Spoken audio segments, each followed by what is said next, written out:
નમસ્કાર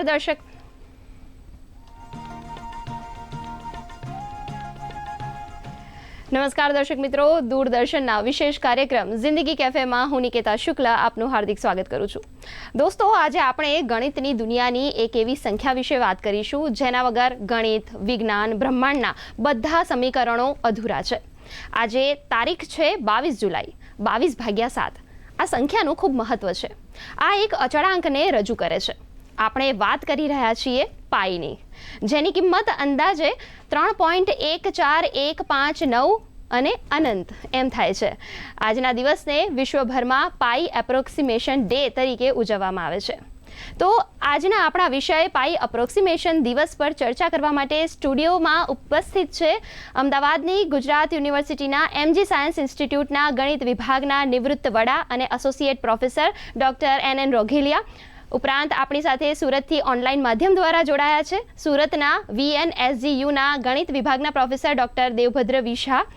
દર્શક મિત્રો, જો વિષયને લગતા તમારા કોઈ પ્રશ્ન હોય તો તમારી સ્ક્રીન પર ફ્લેશ થતા નંબર પર આપ પ્રશ્ન પૂછી શકો છો. તો આજે જ્યારે પાઈ એપ્રોક્સિમેશન દિવસ ઉપર આપણે ચર્ચા કરવા જઈ રહ્યા છીએ તો સૌથી પહેલાં આપણને એવો પ્રશ્ન થાય કે આ પાઈ શું હશે? આ કોઈ ખાવાની કોઈ વસ્તુ છે કે છે શું? તો આ પાઈ એપ્રોક્સિમેશન દિવસ શા માટે ઉજવવામાં આવે છે એના પછી આપણે એ પણ જાણીશું કે પાઈ શું છે. રોઘેલિયા સર, શું કહેશો? આ પાઈ એપ્રોક્સિમેશન દિવસ છે શું? નિકિતાબેન, તમે શરૂઆતમાં વાત કરી કે પાઈ એ ખાવાની વસ્તુ છે.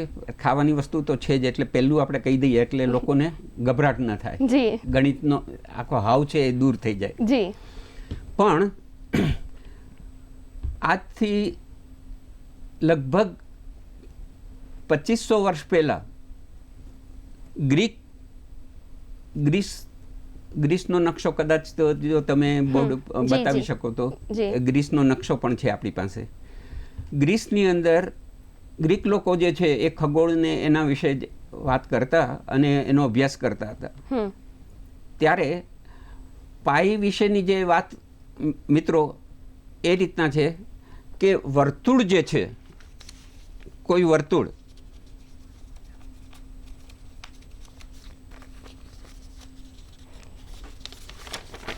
કોઈ પણ એક વર્તુળ છે અને આ બીજું વર્તુળ છે.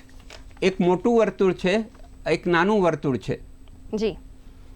હવે કોઈ પણ વર્તુળ જે છે તેની આખી જે પરિઘની લંબાઈ, એટલે કે આખી આપણે જેને કહીએ સરકમફરન્સ અથવા તો ગોળ જે છે આખી આસપાસની પરિમિતિ લંબાઈ, એ લંબાઈ જે છે તે અને એનો વ્યાસ એટલે કે ડાયામીટર, જે વર્તુળના કેન્દ્રમાંથી જે રેખા પસાર થાય છે વર્તુળ, આ રેખાખંડ, રેખા આખી જે છે એને પણ વ્યાસ કહેવાય છે. પણ આખી રેખા નથી લેવાની, આપણે ખાલી રેખાખંડ લઈએ છીએ અને એનું માપ છે એને વ્યાસનું માપ કહેવાય છે.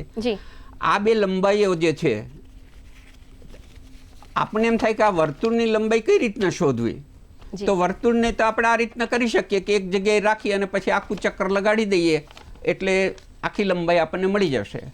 એટલે વર્તુળની લંબાઈ એક રેખાખંડ તરીકે આપણે લઈએ અને પછી વ્યાસને રેખાખંડ તરીકે લઈએ તો આ બે રેખાખંડોની લંબાઈઓનો ગુણોત્તર હંમેશા અચળ હોય છે.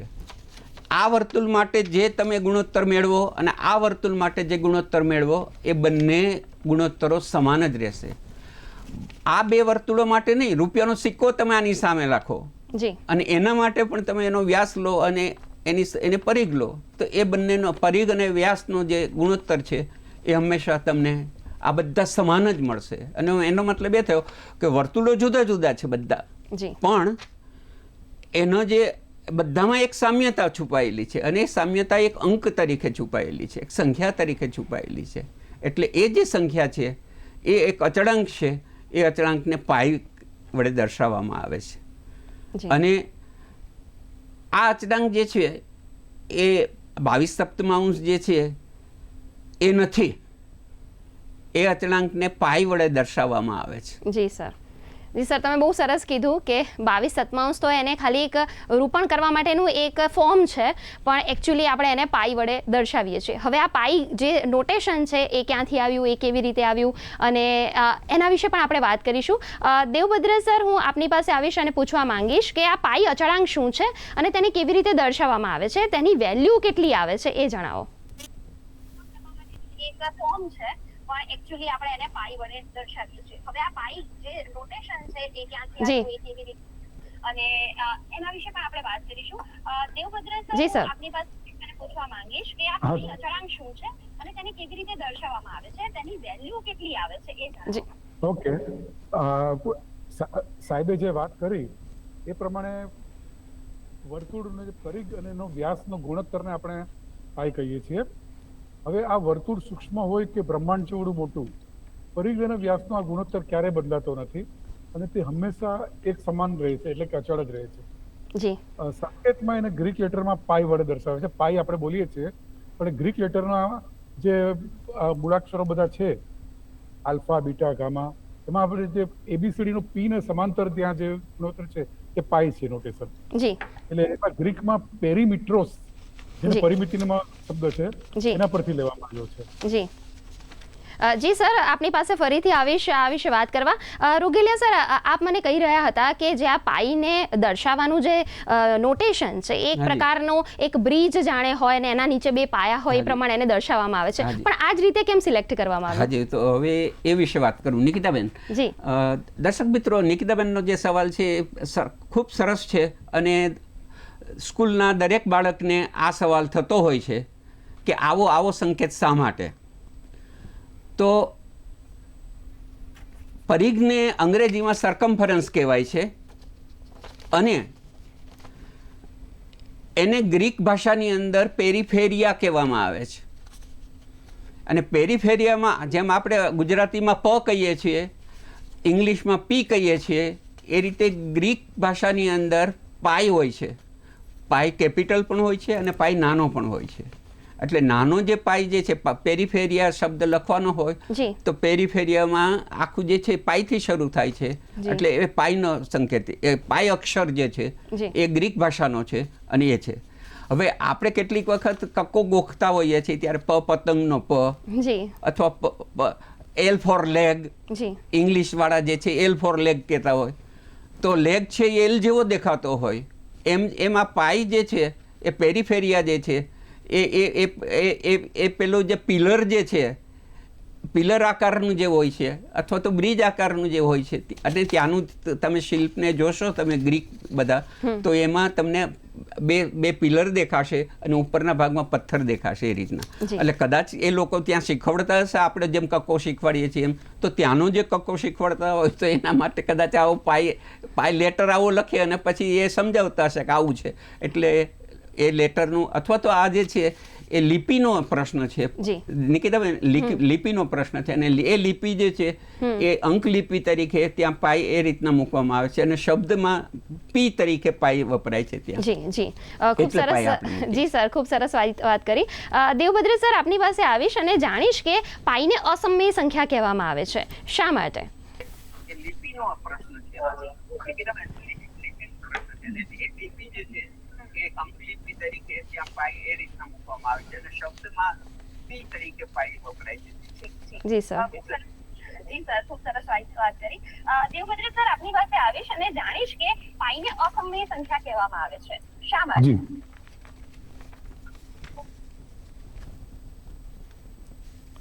ઓકે, હા, પાઈને અસમય, એકચ્યુઅલી પાઈની કિંમત આપણે જો શોધીએ, પાઈનો 22.7 તરીકે આપણે જે પાઈની વેલ્યુ લેવાય છે. હેલો, હા સર. જી સર. હા, પાઈની જે કિંમત છે અપૂર્ણાંકમાં 22.7, એને જો આપણે દશાંશ ચિહ્ન તરીકે દર્શાવીએ તો 3.1415926 એમ અનંત સુધી ચાલ્યા જ કરે છે, એનો કોઈ અંત જ નથી આવતો. બરાબર? એટલે જી મને હેલો. જી સર. હા, એટલે અનંત સુધી આવી રીતે ચાલ્યા જ કરતું હોય છે કે એના કોઈ અનંત. જી હેલો. હા, એના અનંત દશાંશ સુધી ચાલ્યા કરે છે અને આ કારણસર એને કોઈ અંત જ નથી આવતો, એટલે એનું જે કિંમત એક્ઝેક્ટ કિંમત કહેવાય એ પાઈની મળતી નથી. જી એને અંદાજિત કિંમત જ લેવામાં આવે છે, જેને આપણે વિદ્યાર્થીઓ 3.14 તરીકે એની કિંમત લઈ લેતા હોય છે. જી જી સર. સર આપની પાસે આ વિષયને પૂછવા માંગીશ કે સર તમે વિદ્યાર્થીઓને ભણાવ્યા છે, નાના વિદ્યાર્થીઓ માંડીને તમે એમને પણ શીખવો છો. ગુજરાત ગણિત મંડળમાં તમે ઘણા સક્રિય છો અને સક્રિયપણે કામ કરો છો, જેમાં નાના બાળકો માટેના પણ જે આપણે લેક્ચર્સ રાખીએ છીએ અને મોટા કોલેજ લેવલના જે સ્ટુડન્ટ્સ આવે છે એમના માટે પણ તમે ઘણા લેક્ચર્સ સિરીઝને બધું અરેન્જ કરો છો. તો જ્યારે પાઈનો ખ્યાલ શાળા કક્ષાએ શીખવવામાં આવે ત્યારે બાળકો બહુ મૂંઝવણમાં મુકાઈ જતા હોય છે. તો ત્યારે એમને કઈ રીતે ઇઝીલી અને રમતા રમતા આ જ્ઞાન પાઈ વિશે શીખવી શકાય? હમણાં જ આપણે દેવભદ્ર સાહેબે વાત કરી જી કે એક્ઝેક્ટ મૂલ્ય મળતું નથી. જી હવે એક્ઝેક્ટ મૂલ્ય શા માટે? સમય, પહેલાં તો સમય સંખ્યા નથી એ આપણે સમજવાનો પ્રયત્ન. સમય એટલે સારી રીતે માપી શકાય એવું. એક જ ફૂટપટ્ટીથી, જી એક જ માપપટ્ટીથી જો વસ્તુ માપી શકાતી હોય બંને, તો એને આપણે એનો ગુણોત્તર પણ આપણે માપી શકીએ, તો એને સમય કહેવામાં આવે છે. પણ હવે હું તમને વાત કરું કે આપણે નાના બાળકને સમજાવવું છે. જી તો આ જે ડાયામીટર છે, આ ડાયામીટરને આપણે આટલી લંબાઈની દોરી કાપી લઈએ, જી બરોબર છે, અને આ દોરીને આપણે અહીંથી શરૂઆત કરી અને આપણે એક વખત મૂકીએ, પછી બીજી વખત મૂકીએ અને પછી ત્રીજી વખત મૂકીએ, ત્યારે અહીં પાછો આપણે શરૂઆત કરી હતી એ પોઈન્ટ આવતું નથી, થોડુંક બાકી રહે છે. તો એનો મતલબ એ થયો કે 3 વખત આપણે પાઈ મૂક્યું, એક વખત આપણે ડાયામીટર મૂક્યો, એક ડી મૂક્યો, પછી બીજો ડી મૂક્યો, ત્રીજો ડી મૂક્યો, અને પછી આખું જે છે થોડુંક બચે છે. એટલે એનો મતલબ એ થયો કે ત્યાર પછી આખો ડી મૂકી દઈએ. પણ આખો ડીનો ટુકડો જ ખાલી ત્યારે છે, અને એ ટુકડો કેટલો છે? તો એનો મતલબ એ થયો કે આ ડાયામીટર જે છે એના આપણે 10 સરખા ભાગ પાડવા પડે. જી અને જો 10 સરખા ભાગ પડો તો એક ભાગ આ બાજુ રહે અને બાકીના ભાગ આ બાજુ રહે. એનો મતલબ એ છતાંય એ ભાગ જે છે આ પેલા પોઈન્ટ ઉપર તો પહોંચતો જ નથી. એનો મતલબ એ થયો કે હવે ચાલો આપણે આ ફરીથી આ ડાયામીટરને 100 ભાગમાં વેચીએ અને ફરીથી મૂકવાનો પ્રયત્ન કરીએ. 100 ભાગમાં વેચીએ તો 3.14 આવશે, પણ 4 અને 5 ની વચ્ચે આખું જે છે, તો એ પાછું એ પોઈન્ટ તો એક્ઝેક્ટ મળતું નથી. એટલે વળી પાછા આપણે છે એના 1000 ભાગ કરીએ, અને 1000 ભાગ કરીએ ત્યારે 3.14 આવે છે, અને પછી 3.14 અને 1 આવે છે. આ રીતનું જ્યારે વાત કરવામાં આવે, આવું ગમે તેટલા તમે નાના નાના ભાગ પાડો, આના 1000 પાડો, લાખ પાડો, કરોડ પાડો, અબજ પાડો, અને તમે ખર્વ નિખર્વ જેટલા પાડવા હોય એટલા પાડો, તો પણ તમે જ્યારે આને ગોઠવવાનો પ્રયત્ન કરશો ફરીથી આખું પરિમિતિ ઉપર, ત્યારે આ પોઈન્ટ, જે પોઈન્ટથી શરૂઆત કરી એ પોઈન્ટે તમે પહોંચી શકવાના જ નથી. એનો મતલબ એ થયો કે તમે પરિઘને બરોબર માપી શકવાના નથી. અને જો નથી માપી શકતા એટલે સમય નથી. એટલે આ જે ગુણોત્તર જે છે એ ગુણોત્તર એક જ માપપટ્ટીથી આપણે લઈ શકીએ નહીં. એટલે એટલા જ માટે એમાંથી એપ્રોક્સિમેશન લેવામાં આવે છે. એટલે નાના બાળકને આપણે પ્રયોગ પણ કરાવી શકીએ, 10 ને 100 ને એ રીતના મોટા મોટા વર્તુળો ને બધું બનાવીને આ રીતનું હોય છે. જી સર, તમે બહુ સરસ રીતે શીખવ્યું. કારણ કે આપણે છે ને બાળકોને ડાયરેક્ટ શીખવી દેતા હોય છે અને એક ગોખણિયું જ્ઞાન આપી દેતા હોય છે કે ભાઈ પાઈ આવે એટલે 22/7 લઈ લેવાના, અને નહીં તો આગળ વધે છોકરાઓ ભણવામાં એટલે એને કહી દેવાનું કે 3.14 લઈ લેવાના. પણ શા માટે એ આપણે આવી રીતે જો એને સમજાવવામાં આવે તો એને વર્ષો સુધી યાદ રહે, અને ગણિતમાં જે એને અઘરું લાગે છે એ વિષય પણ ગણિત જે છે અઘરો નહીં લાગે, અને ધીમે ધીમે એમાં એને રસ પણ વધશે. ખૂબ સરસ વાત કરી.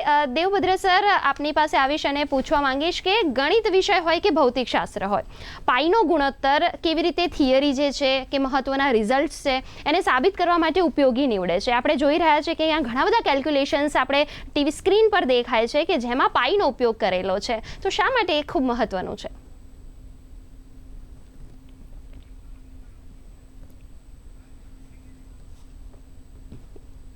જી સર.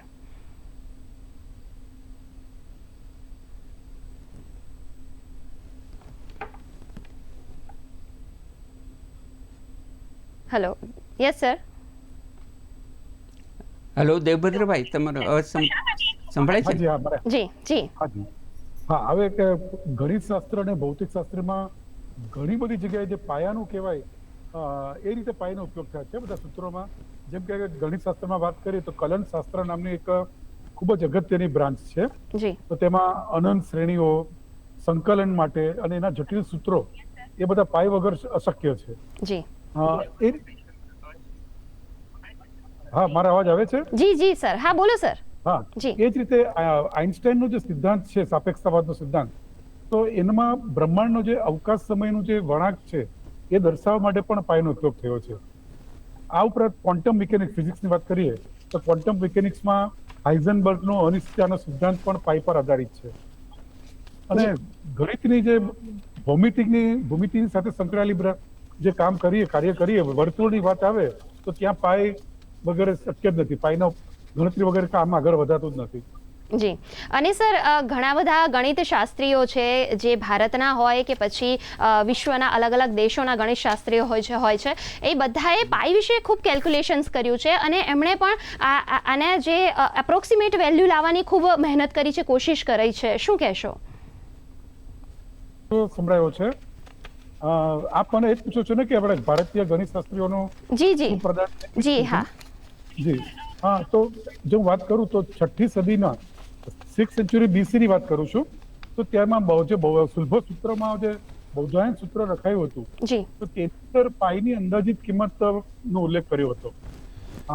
લગભગ 500 BC માં આર્યભટ્ટે પણ પાઈની અંદાજિત કિંમત શોધી હતી જી અને એ લગભગ 3.1416 જેવી શોધી હતી.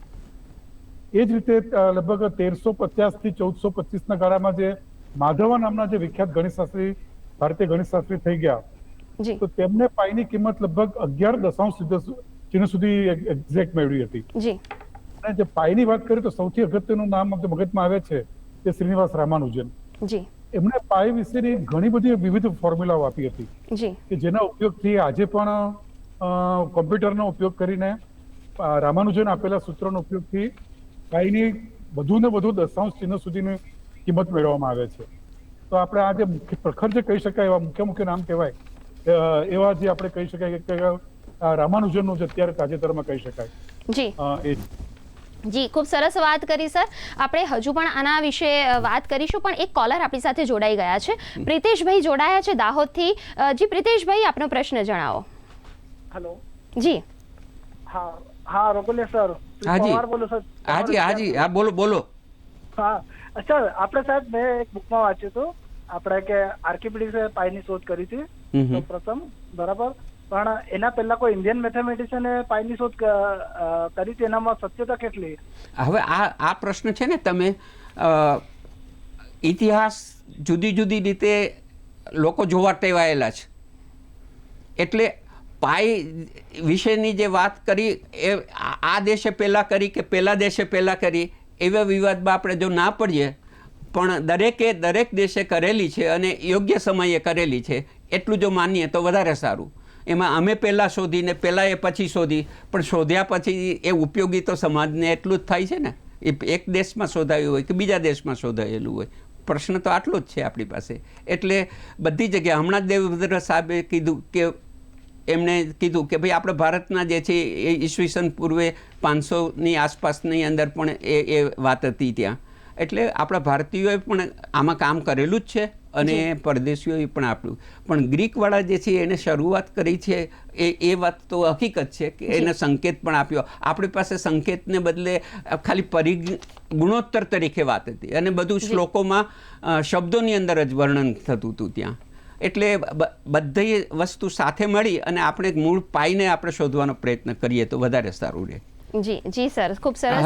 અને બીજી વસ્તુ નિકિતાબેન, હું તમને વાત કરું. દેવભદ્ર સાહેબે વાત જે કરી કે આ ક્યાં ક્યાં છે, તો હવે દાખલા તરીકે આપણે રેડિયસ કહીએ છીએ, ડાયામીટરથી અડધું એટલે રેડિયસ, બરાબર છે. હવે આ રેડિયસ છે એ વર્તુળ ઉપર આપણે જ્યારે મૂકવાનો પ્રયત્ન કરીએ ત્યારે ડાયામીટર તો 3 જ હતા, એટલે ડાયામીટર બરાબર 2 રેડિયસ થાય તો 6 રેડિયસ આવશે. અને પેલું 0.14 હતું, 0.14 હતું, એ 0.28 થશે. એનો મતલબ એ થયો કે આખી સરકમફરન્સ આપણે અહીંથી શરૂઆત કરીને પાછા આપણે જો અહીંયા આવીએ તો એ સરકમફરન્સ અહીંથી શરૂ કરી અને પાછા અહીંયા આવીએ તો એ 6.28 થાય છે અથવા 6.28 થાય છે, બરોબર છે. જી. અને આમ જોવા જઈએ તો એ 2π છે, કારણ કે વર્તુળ C/D ઇઝ ઇક્વલ ટુ પાઈ છે, એટલે C is equal to pi D અને D બરાબર 2r થશે, એટલે 2πr થશે. એટલે 2πr જે છે આખું જે છે.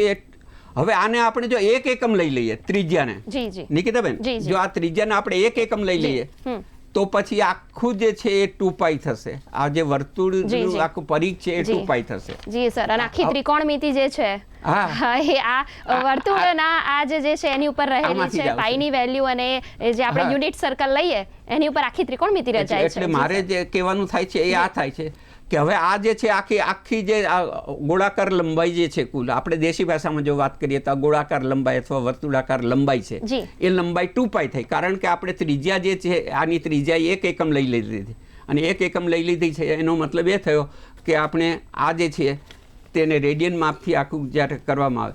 હવે આના 4 સરખા ભાગ જો પાડવામાં આવે,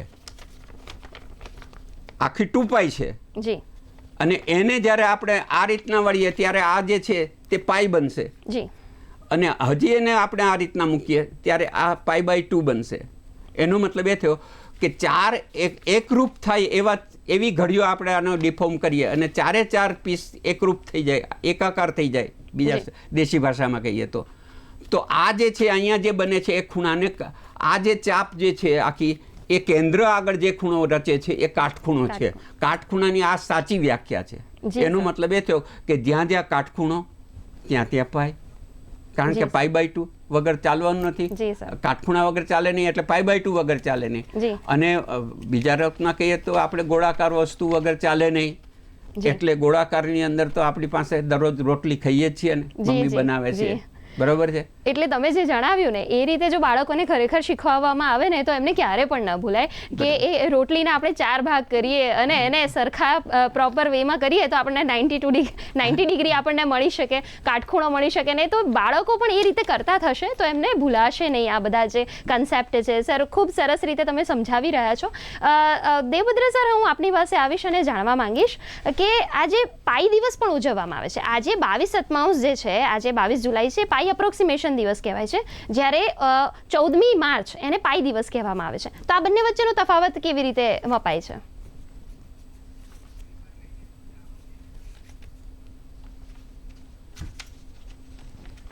જી સર.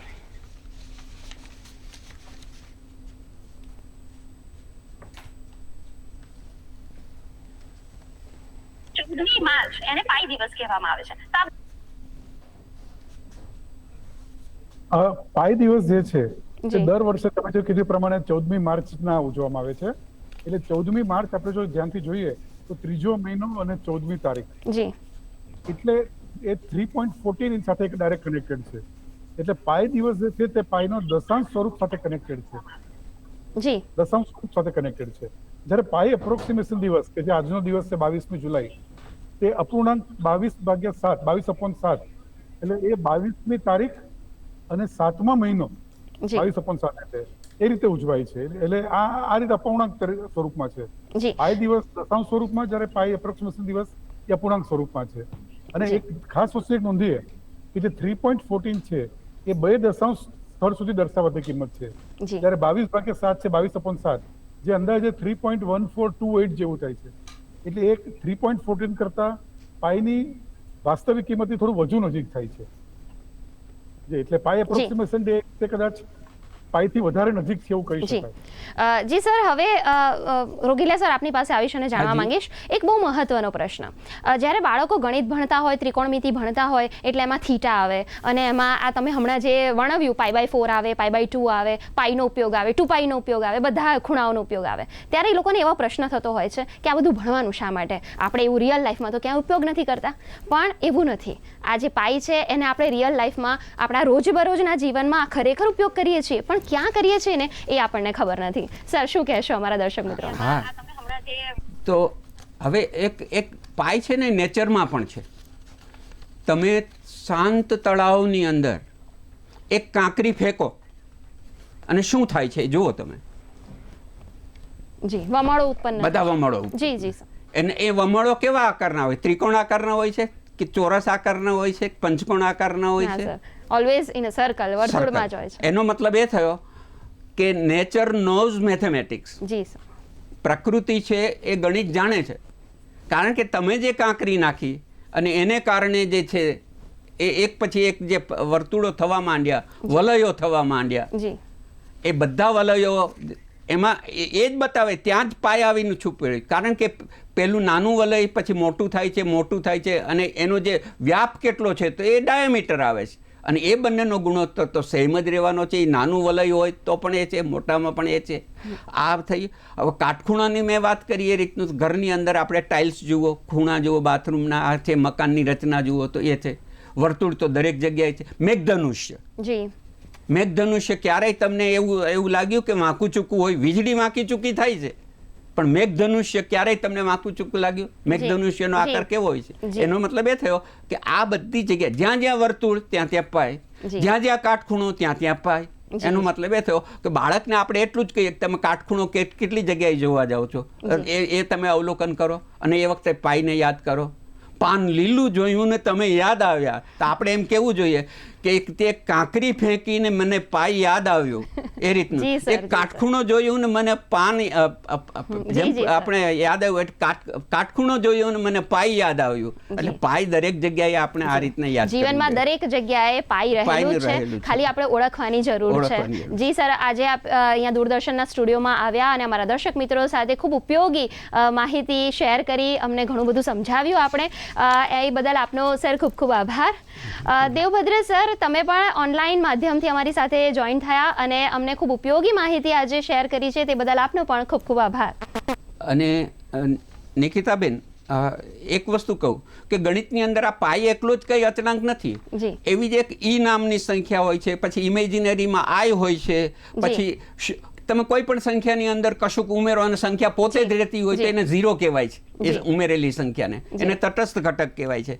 કોઈ પણ સંખ્યાને અમુક સંખ્યાવાળા ગુણોની સંખ્યા પાછી એ જ મળી જતી હોય તો એને આપણે એક કહીએ છીએ, એકમ કહેવાય છે. તો 0, 1, પાય અને એક એ જ રીતના ઈ નામની સંખ્યા છે. તો આ બધા અચળાંકો જે છે એ એક જ સમીકરણની અંદર આ રીતના આપણને જોવા મળે છે. અને બીજી વસ્તુ મેં તમને 2035 દશાંશ સ્થળ સુધી પાઈની કિંમત મોકલી હતી, આપણે સ્ક્રીન પર દર્શાવી. સ્ક્રીન ઉપર જો બતાવો એ રીતનું તો વધારે સારું રહેશે. અને પાઈ નો શા માટે આ રીતનું છે, એનો જે પેરીફેરિયા શબ્દ જે છે એનો સ્પેલિંગ પણ એ ગ્રીકમાં સ્પેલિંગ બતાવો તો બાળકોને અને દર્શકોને વધારે ખ્યાલ આવશે. Thank you.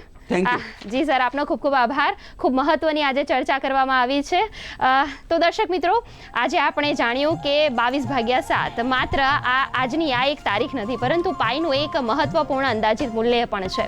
પાઈ આપણને શીખવે છે કે જ્ઞાનની કોઈ સીમા નથી અને નાની નાની સંખ્યાઓ પણ મોટા વૈજ્ઞાનિક શોધોના પાયારૂપ બની શકે છે. આશા છે આજનો કાર્યક્રમ આપ સૌ માટે જ્ઞાનવર્ધક અને રસપ્રદ રહ્યો હશે. તો આ સાથે આજનો આ કાર્યક્રમ અહીં સમાપ્ત કરીશું. આવતીકાલે ફરી નવા વિષય અને વિષય નિષ્ણાત સાથે મળીશું. અને આપનો સૌનો આભાર માનું છું. મને પણ આ રીતની એક તક આપી આ દર્શકોની સમક્ષ વ્યાપક રીતે ખૂણે ખૂણે જે કંઈ બધાએ જે ભાગ લીધો, એટલે હું ખરેખર હૃદયપૂર્વક આભાર માનું છું. જી, ખૂબ ખૂબ આભાર સર આપનો. તો નવા વિષય અને વિષય નિષ્ણાત સાથે ફરી કાલે મળીશું. ત્યાં સુધી અમને રજા આપશો. નમસ્કાર.